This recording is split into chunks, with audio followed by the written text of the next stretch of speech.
tingnan natin kung aabot tayo ng ganito lang ang sasakyan natin, no guys. Try natin. Bye bye.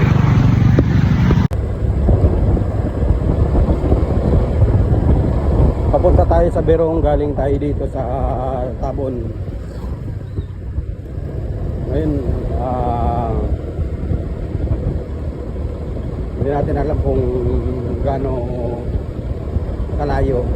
So ang mangyayari, ang sabi nila 1 oras daw, siguro basta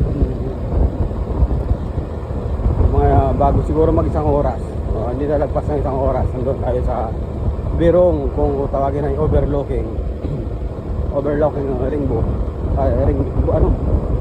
overlooking Berong, Rongbi. Okay, Rongbi.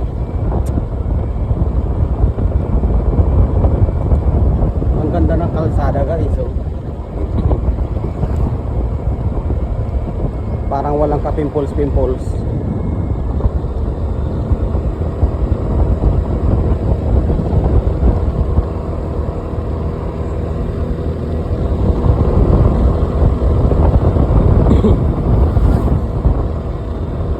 Bali umalis tayo doon ay 7:23. Hindi, 7:27. Okay, karga. So good morning mga guys. Ito na nga tayo. Tuloy-tuloy tayo sa pagbiyahe natin papunta ng Berong.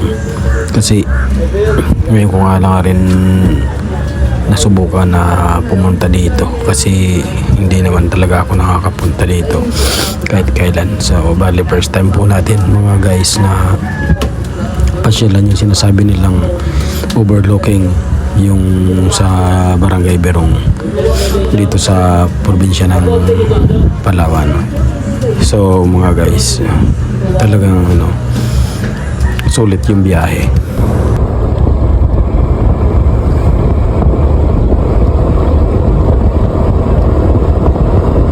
Basta't maganda lang ang kalsada, maaring madali tayong madali tayong makarating pag maganda ang kalsada.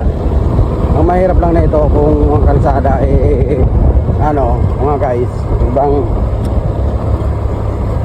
maputik, masukal, madamo. Yung ganitong maganda ang kalsada, medyo hindi tayo ganong tapan or mangangamba na baka sumimplang tayo or masiraan, madelay ang biyahe natin. Yun.